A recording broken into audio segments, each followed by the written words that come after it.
going.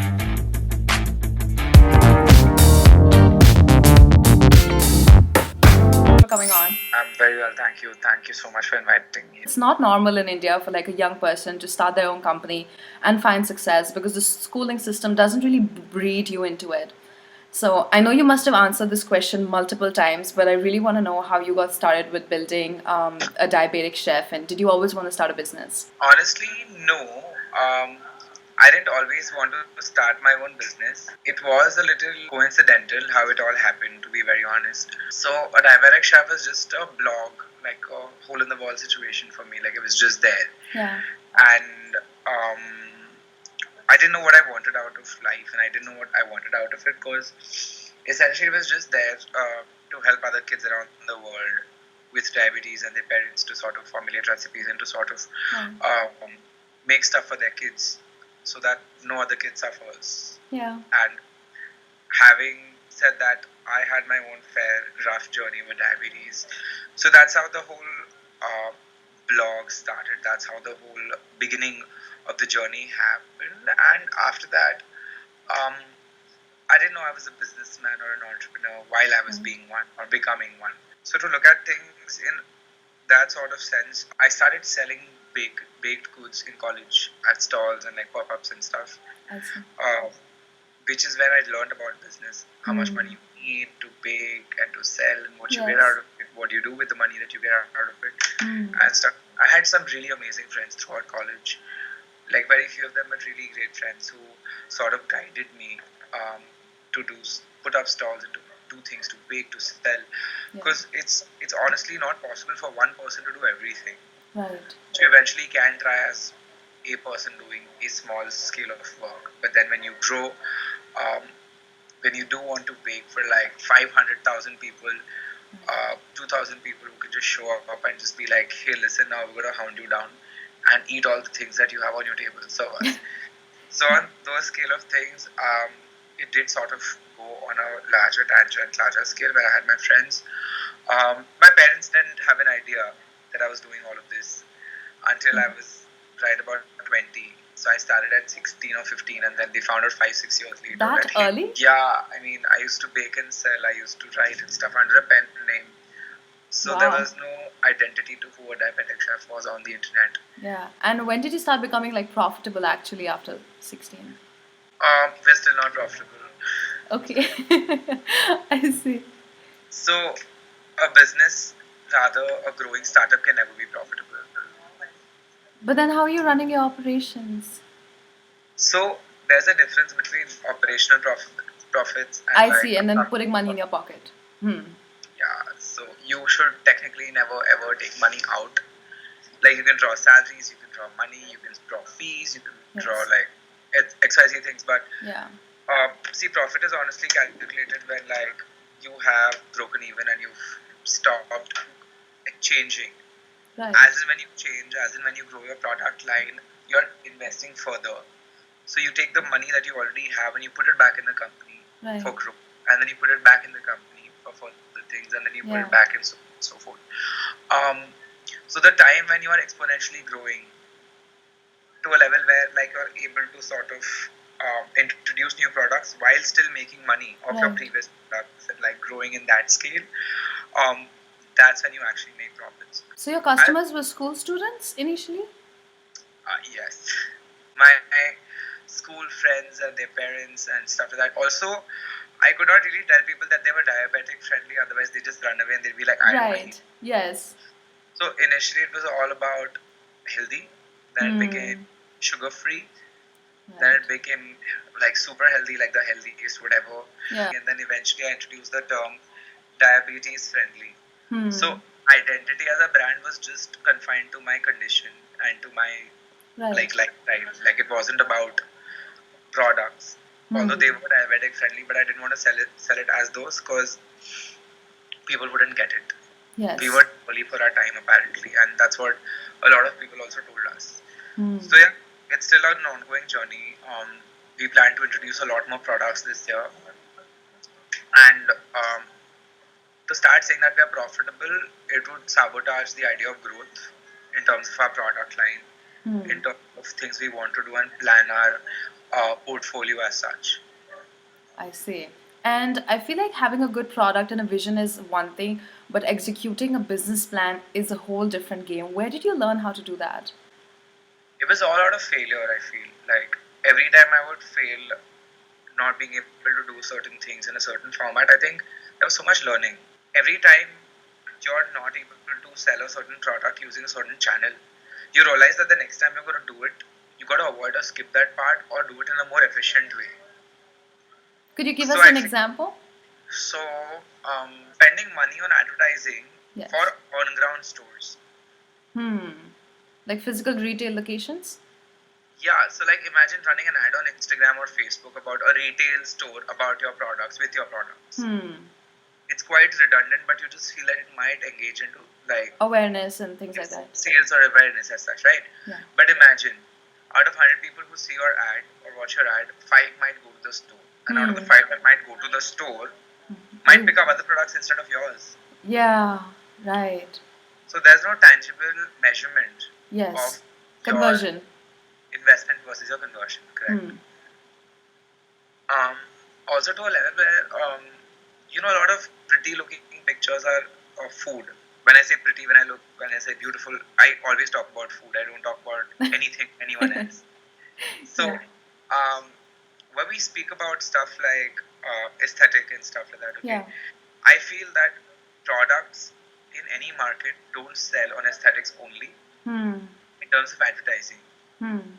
It sells on USP, it sells on the presentation. And by presentation, I don't mean how nicely you've kept your stuff. It's about, this is my product, this is A, B, C, D, E. This is what my product entails, and this is what you need to know about my product to buy it. The average span a consumer spends on my ad is 1 to 2 seconds. My lining, my content should be catchy. My product should be appealing. And third, it should be targeted to the right person. Right. And that's the only way you can actually sell. Wow. I was wondering, this is all really new because all of this is not really taught. It's all big trial and error journey. So I was wondering, how was your school life with teachers and education, and entrepreneurship is not really done in school, So this is a talent. So I'll give you like a little information now. I've been pretty much talking about it for a really long time. Yes. So school life for me wasn't the smoothest. It wasn't like, oh my god, you're such a bright kid of sorts. Like, I wasn't the smartest kid in the room. Yeah. While I wasn't like the least bright kid, I wasn't the smartest, and I was in the lower 10 kids of the class. Always. But that was post 10th grade because I realized that, what am I doing in class? Like, what's the point of learning what they're teaching in class? Like, how is it going to contribute to my growth? Yeah. I always wanted to be a chef. My parents didn't let me become a chef. So when I would go to class, there was nothing I was being taught that would help me sort of grow into or become into a chef or someone I could be. Right. I didn't always have it figured out. I had aspirations, I had dreams, I had goals, but I didn't have a roadmap. And you are the only person who can make your own roadmap, right? Yes. So in that way, school wasn't the nicest, it wasn't the brightest. School doesn't teach you what you could do in life or a skill. School teaches you what they've been asked to teach you. I agree. There's a system that has been created where you are mechanically put through the rat race. You have to go from A point to B point to C point to D point, and to complete that journey, you have to do XYZ things. So I feel my college or my school didn't really contribute to my professional journey, while I had wonderful teachers who could be very parental figures, could be good friends, but not someone I would like to learn from with respect to my profession, purely because I didn't go to a business school. What was your major in college? I studied economics honors. Okay. And do you feel like it helped you in any way to do something that you're doing today? No. Okay. Not surprised. I mean, okay, so college taught us like, I forgot what it's called, Z test and T test and P test and I don't know what. That's like the largest nightmare I have. And then it taught us how to read budgets and annual macroeconomic policies and stuff, and I still don't know how to do it. So I feel like if I was really interested in doing it, I would do it anyway. Yeah. Because imagine like picking up a book and reading the back part of the book, like the synopsis. And to realize that, oh my god, I know all about the book, but no, boss, you don't. You need to really delve into the book and learn and read so much about it to learn about it. Similarly, college has very short format chapters about things and life and like everything. I agree. Skills. Yes. So that one chapter can't teach me that skill, or that can't give me so much knowledge about it that I'll cherish it or learn out of it. So I honestly didn't. We had one subject on business. It was called business accounting. I was anyway terrible with numbers. So the subject and the mathematics sort of added to my trauma. Oh my god. Didn't really help at all in terms of work I do. I still suck at accounts. I have to hire someone every month to pay my returns. There's this question that we ask everyone on the podcast is, we come into it later, but since we have really short time, so I'm going to jump to it now, which is, are you happy? I am super, super, super happy. Like, nothing can match the level of happiness as much as doing what you love does. Also, about the timing bit, you can edit this part, you can go on for a while. We can do another 5-10 minutes. Okay, great. I also had to ask you, what was the biggest thing that contributed to your success? Like, did you learn through YouTube videos? Was it a mentor? Was it a business book?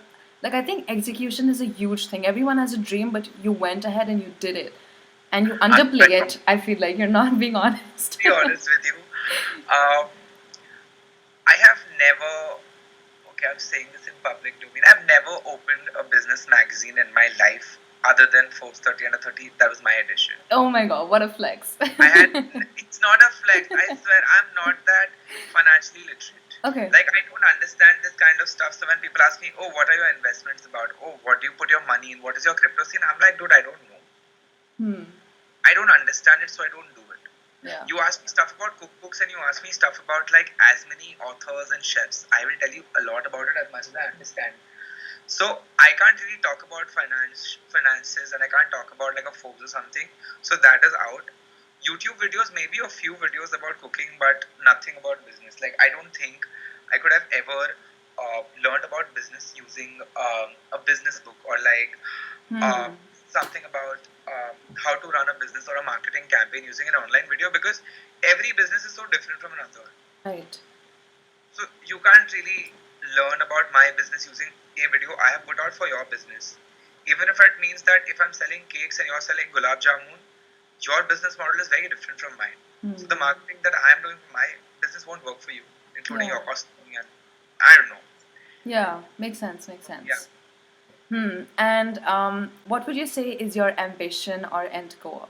I wouldn't know my end goal yet, because like everyone has like a very different sort of or calculative end goal.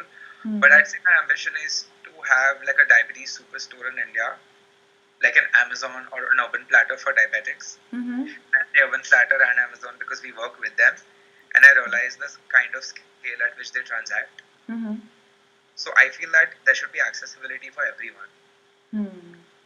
So that's the big goal and ambition we have. Super interesting. And do you have any like investors or co-founders in your company? My mom and I are co-founders. Cool. And father's the investor. So right now it's a very bootstrapped in the house scene. Yeah. We do investments and seed the coming year. Wow. Do you ever plan to take your company like public and things like that? Eventually, maybe. Interesting. And what are the kind of people you like working with in your company? Like how many, like what's the scale of the company in terms of employees? So I wouldn't be able to give you an exact number, but like the internal core competent team, I like people who are driven, who are hardworking, who are passionate and who are honest. Like that's my only criteria when it comes to like our work structure and stuff, you know. Right. I can't work with people who are lethargic, who are lazy, who are boring. I feel we have a very Netflix working policy. You know how the Netflix 10-month rule is, right? Just a little bit. Yeah, so that's pretty much how our work policy is. If you can't compete, if you can't work, leave. There's someone else waiting to take that job up and grow the company. Right. Yeah. So that's it from like the working perspective. And As a team, I think we're very close because all of us come with someone or the other in their family who's diabetic or they're diabetic themselves. So there's a lot of relatability that comes back, and another criteria for hiring for us. Really? Yeah. Oh, damn. Cool. Because you won't empathize with something that you're not aware of, or grown up around, or living with. But that could be something that you're passionate about. Like you said, it's not just about diabetes, it's also about like health. Yeah, so if you say if you want to work with us and you know about someone who's diabetic and you exactly know how it works, versus someone who's purely into sales and business, you can probably go and sell the brand alongside the chocolates, alongside the gummies or stevia, claiming things that they're not supposed to be claiming. And the audience is very sensitive. So there's a lot of things that come into play when we are hiring.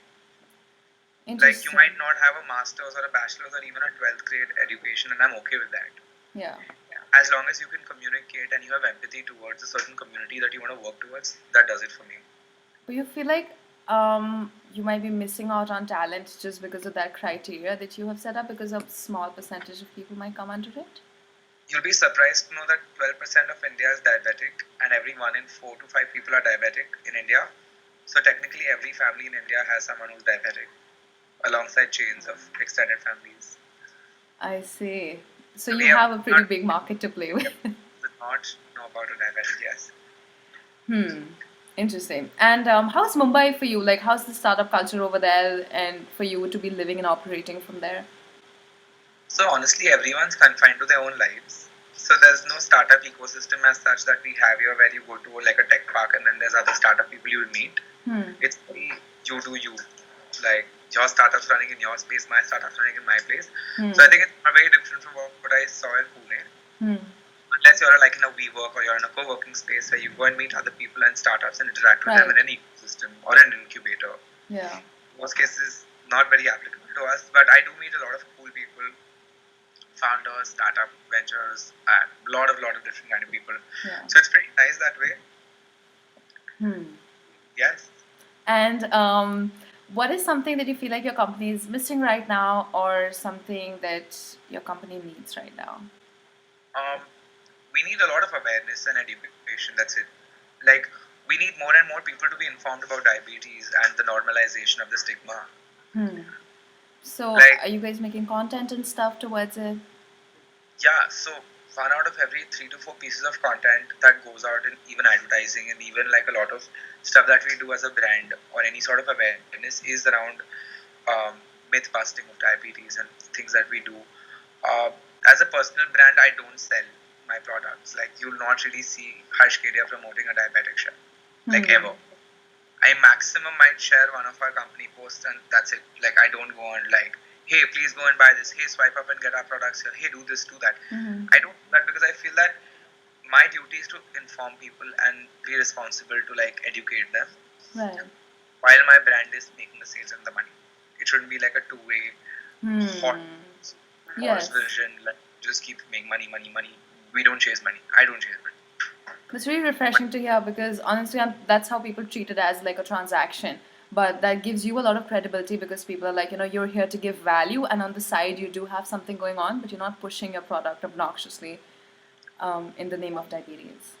That is just what works best. I feel that most people, most companies, most brands are so engrossed in sales, are so engrossed in like transacting, like you correctly mentioned, they forget that there's a certain value they were built on. Like if you go back and look up any vision, mission, value, company culture that they have built from the first year to today, it's very blurred. Like the reason why probably Facebook came up to what it is functioning up to right now is very different, I feel. Like it was meant for college students to network and sort of grow and like, come together. Now it's another marketing platform. True. So I don't see, it's great for them to grow, but I don't understand that when the lines start getting blurred, they're just erased in most cases. A lot of Indian brands that I'm not like to name right now, but misleading advertising and false selling and playing with the sentiment of like your customers is wrong. So yeah, that's that in terms of what's missing or what's there for Yeah, us. that makes a lot of sense. Very ethical and like just feels good to buy a product where the company and the founders are so invested into it, and it's not just like a mechanism to make money, which is very refreshing. And I think is the reason like young people um, are now brought up differently and are living differently since they're consuming so much and they want to be ethical and they want to be sustainable and they want to care about the consumer first, then care about investors and all that stuff.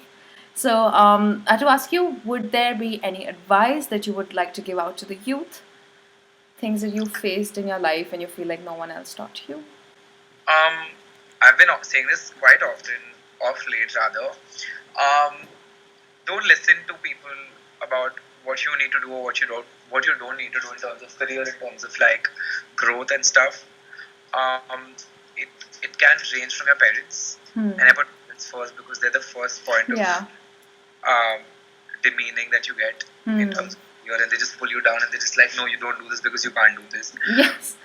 Relatives to cousins and of course to friends, acquaintances, people who don't even deal with you work wise and just come and tell you that hey, I don't think you can do this.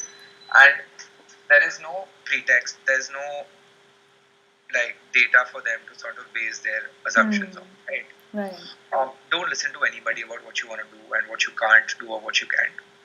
Just do it. Like, go for it. Like, you might fail 7 times, you might get up on the 8th time and still fail, but for the 9th time, you're prepared for all the mistakes you made initially. Yeah. And you'll do it. Otherwise, that's not meant for you if you give up. I agree. And would you say what's your like biggest driving factor that really drives you to be this person who gets up the eighth time? Um, it's my love for what I do. Um, as strange as it sounds, I romance my work. Like, I'm in love with my work. I could be around 100 things, but when I have to do what I have to do, I do it. Like, But I feel it's like business has so many aspects to it, so many hats you have to wear. Do you yeah. enjoy every aspect of it? No, you don't. I personally don't. Like, in terms of like finance and in terms of like accounting and stuff, I can't do it. So you hire people to do that?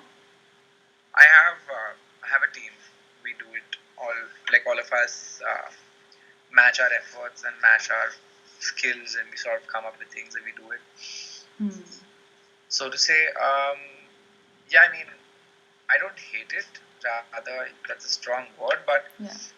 it's not the most enjoyable work of the day for me. Like, Right. I'd rather be cooking food for an experiment in the kitchen than Super. sitting and crunching numbers and data. And last two questions. The Yes. first one would be, is there anything that you'd like to ask me? So you said you left college. Did you join somewhere and then leave, or did you just not go for college? So I was bullied by my teachers when I was in school. So I had a really bad experience at school, and I knew that. And I found out that there was so many like suicide rates happening with just kids not being able to perform at school. And I knew deep in my heart that there's so much more to human potential than formal education.